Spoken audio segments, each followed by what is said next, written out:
Hello student, welcome to TSN। Good morning student. Third video है ये हमारा for chapter number 7 Indian economy. So इसके अंदर हमने अभी तक casual workers, self employment workers और इन सब के बारे में कंप्लीट कर लिया है। Now employment in farm, factories and offices, कि लोग बाग कहाँ कहाँ काम करते हैं और क्या काम होता है। सो यहाँ पर हम कंप्लीट करेंगे in the course of economic development of a country, कि हमारी जो इकोनॉमिक डेवलपमेंट है कंट्री का वो बताता है कि किस ढंग से हमारे लोग बाग कहाँ काम करते हैं। So labour flow from agriculture land, agriculture and other related activities to industries and services. In this process worker migrate from rural to urban areas. कई जगह लेबर क्या करते हैं, एग्रीकल्चर के में काम करने के साथ साथ अदर एक्टिविटीज़ में काम करते हैं, या तो इंडस्ट्री में या सर्विस में। सो ये प्रोसेस होता है कि वो माइग्रेट करते हैं रूरल से अर्बन एरिया में।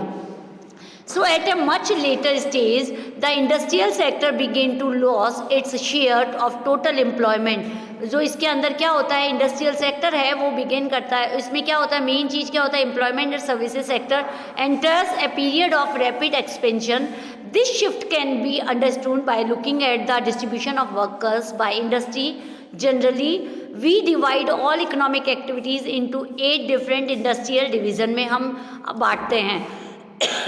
सॉरी, पहला आता है एग्रीकल्चर में, सेकंड माइनिंग में, थर्ड आता है मैन्युफैक्चरिंग में, फोर्थ इलेक्ट्रिसिटी में, वाटर सप्लाई में, फिफ्थ आता है कंस्ट्रक्शन में, सिक्स ट्रेड में, और सेवन ट्रांसपोर्ट स्टोरेज में, और एट्थ आता है हमारा सर्विसेज में। स्टूडेंट ये लर्न कर लेना, 8 सेक्टर्स में हमने डिवाइड किया इकोनॉमिक, पूरा कैसे इकोनॉमिक डेवलपमेंट को हमने डिवाइड किया है। सो यहाँ पर फॉर सिंपलिसिटी के लिए हम बोलते हैं all the working persons engaged in these division can be clubbed into 3 major sector।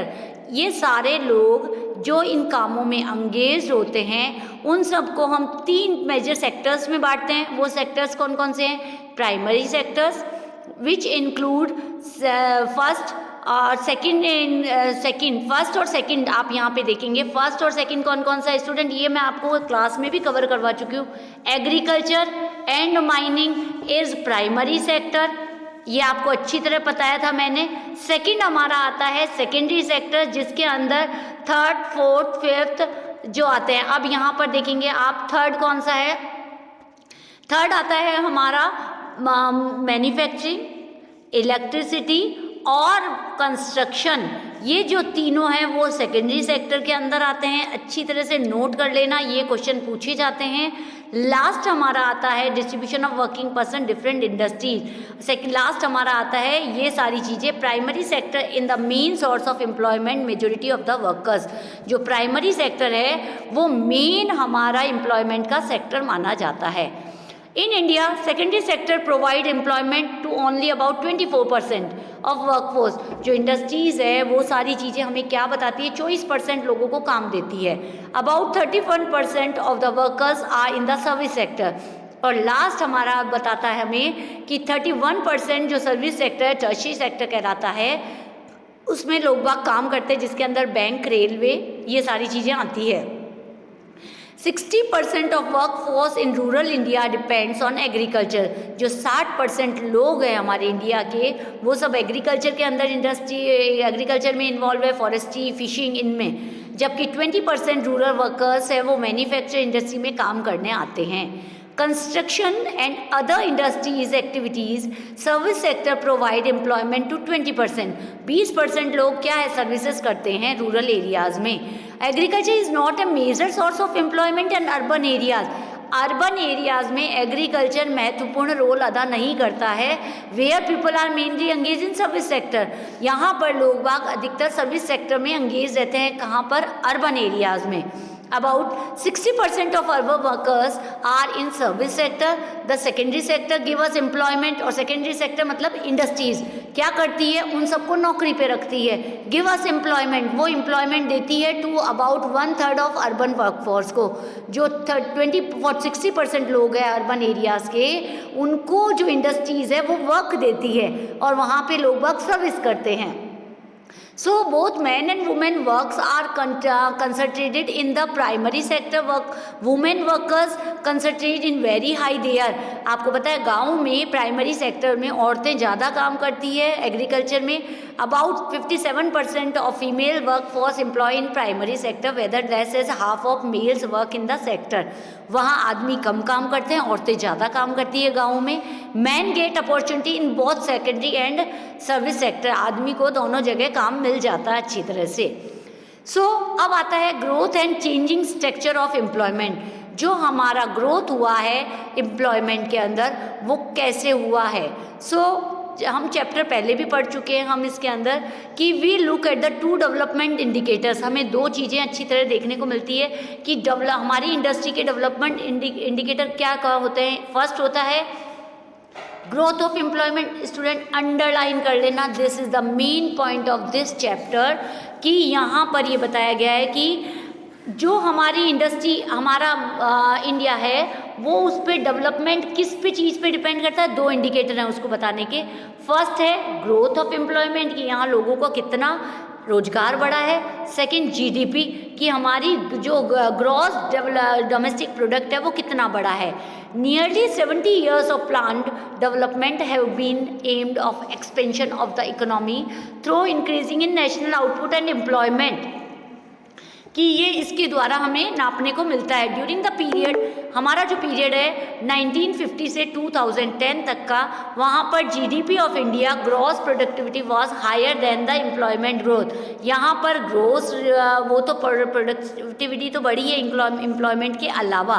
There was always fluctuation in the growth of GDP. Fluctuation जरूर आती रही है, ऊपर चढ़ाव या घटाव आता रहा है. During this period, employment grew at a rate of not more than 2%. 2% से ज़्यादा रेट नहीं हो पाई है. So another disquieting development in the late 90s के बाद एम्प्लॉयमेंट ग्रोथ स्टार्टेड. ग्रोथ हमारी हुई है. यहाँ पर आपको एक डायग्राम नीचे दिखेगा, उससे हम पता लगा सकते हैं कि हमारा जो डेवलपमेंट है वो कैसे ग्रोथ, इंफॉर्मेशन, अदर इश्यूज कैसे कैसे कहाँ पर बढ़े हैं. सो इस चार्ट को आप अच्छी तरह से देखेंगे और इसके थ्रू आप पूरा चैप्टर कवर कर सकते हैं यहाँ पर. सो स्टूडेंट, यहाँ मैंने बताया कि so far we have seen how employment has grown in comparison of GDP कि एम्प्लॉयमेंट कैसे हमारा जीडीपी को बढ़ाता है. So it is necessary to know how the growth of pattern of employment and GDP affected different section of workforce. कि हर section है जो काम करने वाला वो कैसे एम्प्लॉयमेंट को या ग्रोथ प्रोडक्शन को कैसे बढ़ाता है.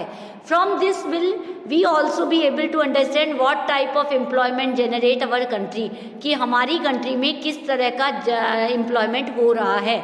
Let us look at the indicators that we have seen in the presenting section. Employment of the people in various industries in this station. We know that the India is engaged agrarian nation. हम जानते हैं कि हमारा जो nation है वो एक agriculture nation है. A rural major section of population lives in rural areas कि हमारा आधा जनता गाँवों में रहती है, डिपेंड्स ऑन एग्रीकल्चर पे, मेन लाइवलीहुड है उनकी. सो development strategies main contribute including India. जो मेन डेवलपमेंट होगा वो गाँवों से ही होता है. So distribution of workforce by industrial sector shows substantial shift farm workers of non-farm workers. So यहाँ हम बता सकते हैं this proportion has declined about 50%. Secondary and services sector showing promoting future for Indian forces. So यहाँ हम completely इसे देख सकते हैं. The distribution of workforce in different status indicate the overall. ये चार्ट आपको पूरा इसमें बता देता है कि 5 डिडेक्स में जो जनता है हमारी वो सेल्फ एम्प्लॉयमेंट, कैजुअल एम्प्लॉयमेंट सारी कैसे कंप्लीटली काम किया है. सो यहाँ हम कह सकते हैं कि जो कैजुअलेशन ऑफ वर्कफोर्स है वो this makes the work highly vulnerable. यहाँ हम बता सकते हैं उसको. सो स्टूडेंट, नेक्स्ट में हम इंफॉर्मेशन इंडियन वर्कफोर्स कंप्लीट करेंगे. Till then keep watching. Thank you.